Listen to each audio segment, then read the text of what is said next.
Hey guys, Robert Hurd with General Manager here at Porsche Centre Kelowna with Inside the Dreams. Just wanted to jump in here and say thanks so much for tuning in. We had the pleasure of filming our first episode with Donovan Wagner, my good friend, content creator here at Porsche Centre Kelowna. Now has moved on to much bigger things, which you will see in this episode. It was supposed to be just a little bit of a rehearsal and a practice for our first episode. But it went fantastic, so we're going to roll with it. There are some bloopers. We didn't turn the sound on, so we've got the sound from the cameras. But we thought it was fantastic and wanted to share it with you guys so that you could see us kind of come right from the start to wherever it is that we go with the podcast. Anyways, thanks again for joining. Really appreciate it. Shout it out, I don't mind my problems. They only make me get stronger. I know that they're gonna push me go higher. Okay, when we're passionate, I don't wanna say well done. Hey, you meet me at the door. I'm on the way. All my dreams, my eternal fire. So Donovan, I always like to kick off with what is your first memory of Porsche? Oh, well, my first memory of Porsche was actually meeting you, and it was very nerve-wracking because I was 27-year-old, still a kid at heart, walking in the dealership with a printout of some photos that I've done in the past. And I don't know if I caught you on a good day, but for some reason you entertained the idea of talking to me because normally you have a million things on the go. And yeah, I showed you some photos and I said, if there's anything I could ever do for you guys. And I think you showed us the 918 that day, the first time I came in here, and you fired it up. And from that second forward, it's just ingrained in you, like that is the brand, like you feel it. And I don't know, so I think we spent probably about 25, 30 minutes together, and then we left, and I wasn't expecting to hear anything at that point until I think it started as like inventory. You were struggling at that time, like, hey, we need inventory photos that are, consistent and a bit higher quality. And so I was jumping at the bit, like anything at first, right? Like I'll do anything. So I came in, started doing some inventory stuff. And then from there, we just kind of established a relationship where we started shooting more creative stuff, more marketing stuff that wasn't so rigid, I guess. Yeah. And then we started getting more and more ideas. And then it's turned into a social media management kind of position. So honestly, yeah, like the Porsche dream just kind of snowballed, but it all started with just walking in the doors. 4 years ago? 2017. So it was 2017. So it was right when the dealership opened. Yeah. Huh? Yeah. It's been a while. It was some major butterflies walking through the door for the first time. That was just like, that's the big brand. Yeah. Like it's people assume that it's this ivory tower. It's like not accessible to the average person, and that's not the case. No, it can be very intimidating to people walking into any dealership, but specifically Porsche, which is something that we here at the dealership try to really create a really good energy and a good atmosphere for anybody who walks through the door, whether it's someone bringing in their kids or whether it's the richest person in Kelowna. We're always trying to really create a really good, welcoming environment. Exactly. Yes. So you mentioned kind of how your career or how your life of photography has kind of grown from there. We've been working together. You are our content creator, assist with managing all the social media stuff, which has grown into a fantastic following, and do a fantastic job with that. What are some of the other things that you do in photography? Because you've really grown it into quite the career now. You cover a lot of different spaces. With automotive being the primary, stepping stone or building block of my career, I've eventually turned into shooting very corporate headshots, anything from a dentist office, lifestyle photos, to some hockey stuff now. But automotive's been like the stem of my career, I'd say, for photography. I feel that you're very well respected in the space of automotive photography. How did you go so quickly from being nervous to walking to the Porsche dealership, have a conversation about it, to, in my opinion, one of the better automotive photographers, certainly in the Okanagan? I know you've relocated, but that's what I'm closest to. How did that transition happen so fast?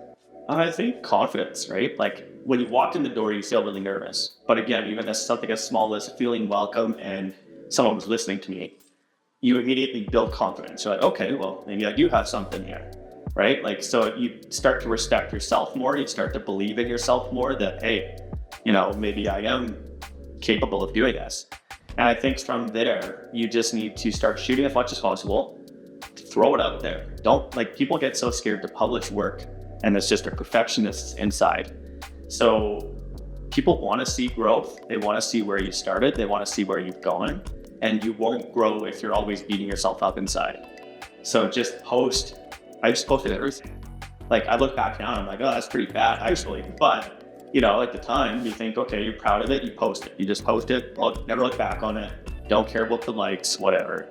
And then from there, I think you just start to believe that you're an authority in that area. Yep. And then you sort of own it, right? So then you just start to gain more confidence. And with that, you just start to, I don't know, it's just all inner belief, honestly. Yeah. And there's probably a ton of photographers out there that are more skilled, but if you don't have confidence and you're not doing it, where's it going to take you? Yeah. So there's a point. Yeah. Yeah. And it's all execution, right? Like, that's what I always say, is that everyone has ideas, and without execution, nothing will ever get done. Yeah. And so I think it's just a matter of holding yourself accountable to do it, for one.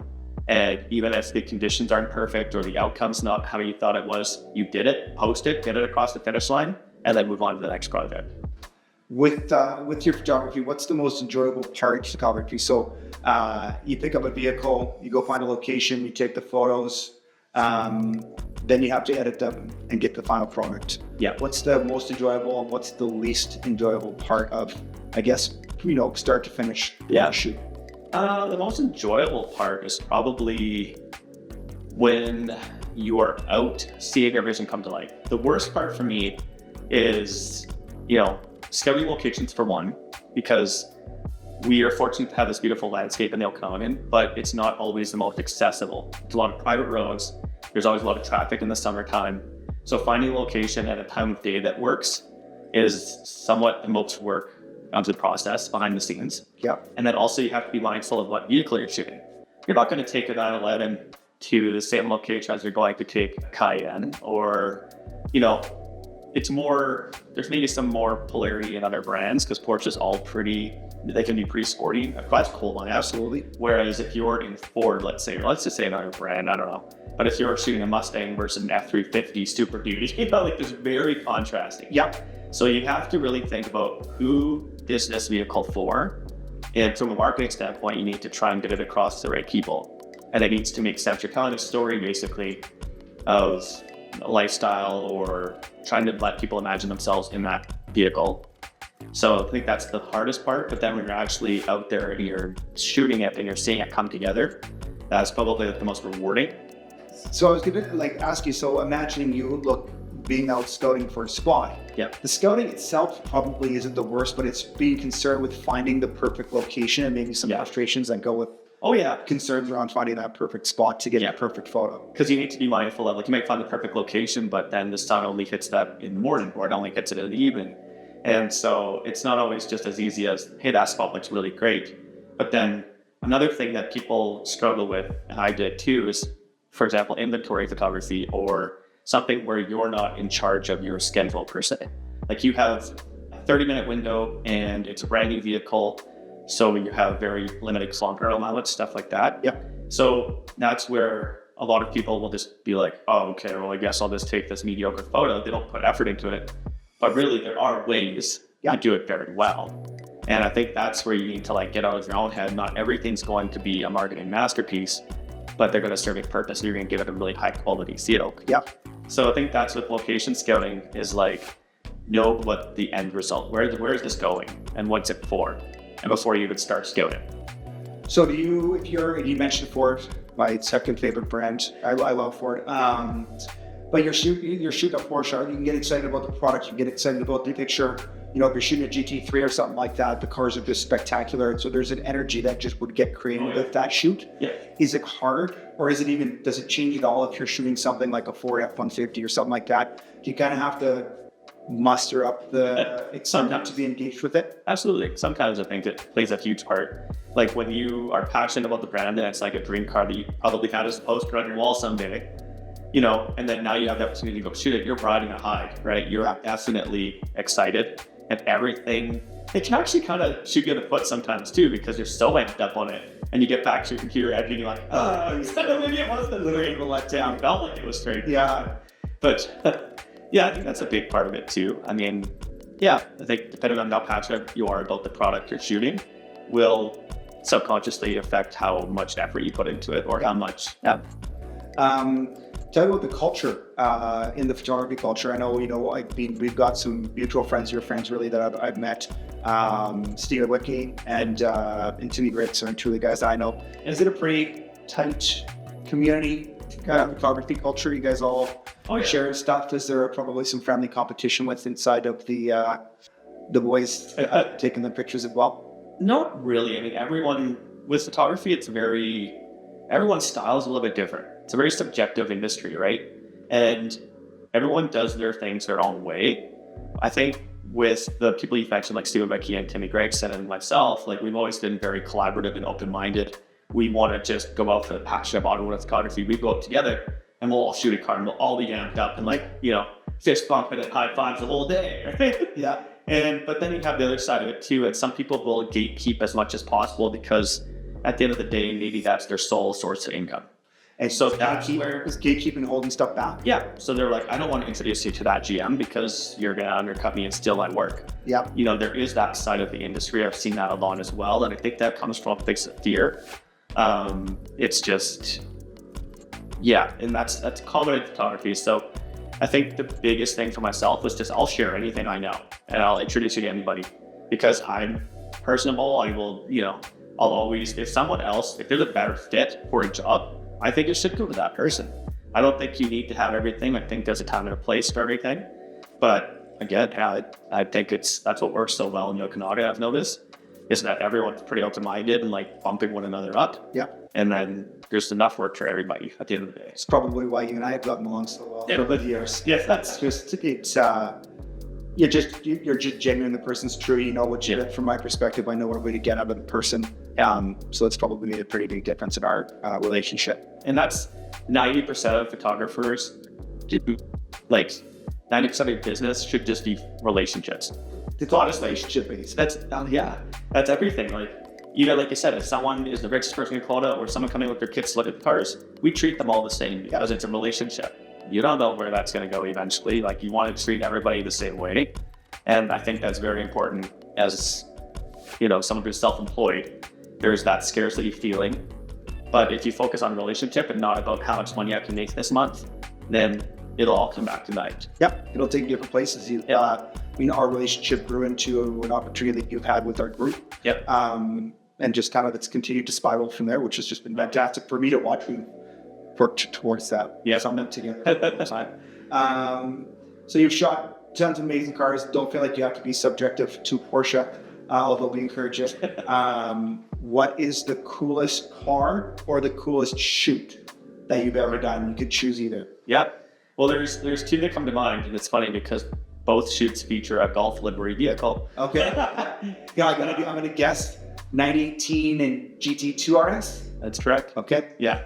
So the 918 shoot when Michael came to town, we actually got to take it out of the dealership, take it to a location, get some rolling shots along the way. Because everyone knows that car, especially in the Okanagan, but they know it as sitting in the showroom. That thing doesn't move. It's a museum piece, right? Yeah.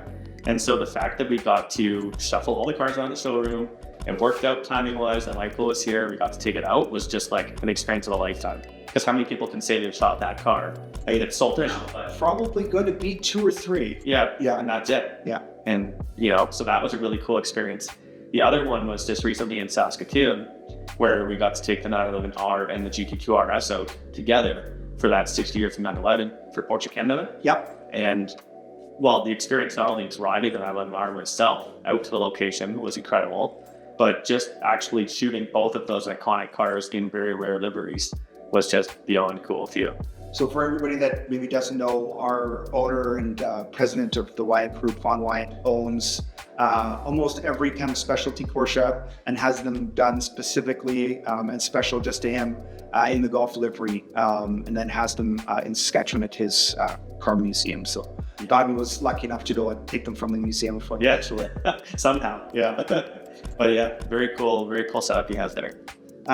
You've done a couple big videos for us. What is the shoot, the video that's got the most attention for you? I mean, obviously, in terms of video getting attention, we had that one reel go viral with the GT3 RS, sorry, GT3 RS. But, you know, like I always think back to when we did the Taycan launch video here in the showroom.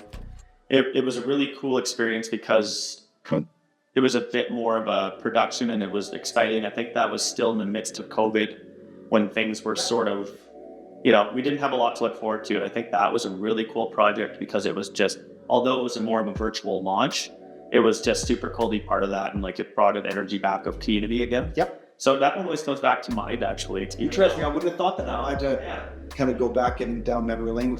Yeah, and it's something that, you know, it wasn't necessarily the coolest or most creative fun shoot we've done, but it was just, I think, the memory of how that brought back feeling of like Porsche, I guess. Yeah, it was getting back to the, I mean, and at a time where we really needed it. Yes, it was obviously, everyone knows it's tradition time. Yeah, absolutely. Well, I appreciate you coming on and having a quick chat with me about it. It's been fun to kind of go back and forth a bit, and always appreciate you, our relationship, and everything you've done for me in the dealership. Yeah, I appreciate it. Thank you so much. Thanks, Matt.